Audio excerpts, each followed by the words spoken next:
Yes, I own AVA agency.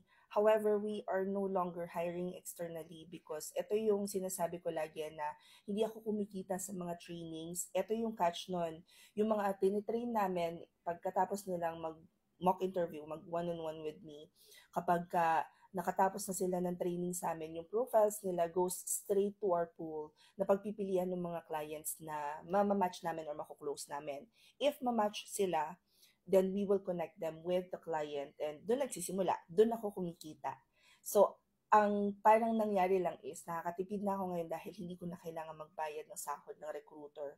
Instead, we're able to find diamonds just by training and providing assistance dun sa mga aspiring freelancers. Now, there were cases na nakapag-hire kami ng outside the training, yung mga hindi pa nakakapag-training.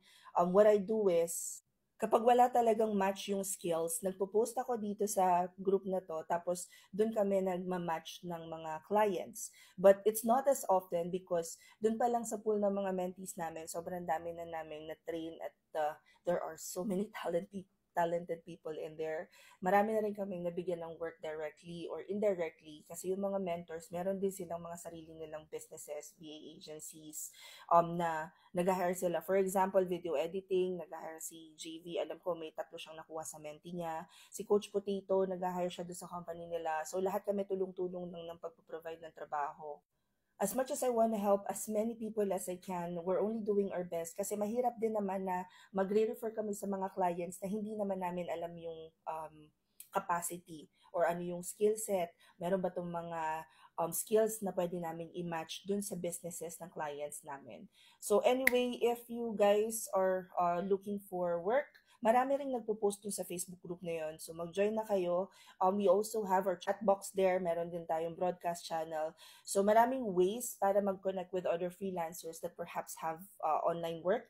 Also guys, pag ni-click nyo tong link sa bio ko, makikita nyo dito yung parang landing page, pansamantalang landing page natin, naka-Notion siya. So punta lang kayo sa taas, baba kayo, sorry, sa taas tuloy. Ayun, makikita nyo, job of hiring, yung mga ibang nagpapapost sa akin, yung mga tropa natin sa PLN, pag may hiring sila, doon ko rin lang nilalagay. So pwede nyo rin i-check yun. We'll continuously update our processes in terms of parang broadcasting yung mga job openings. But guys, keep in mind na yung mga pinopost namin, you have to also do your own due diligence. So, kailangan mag-research pa rin kayo.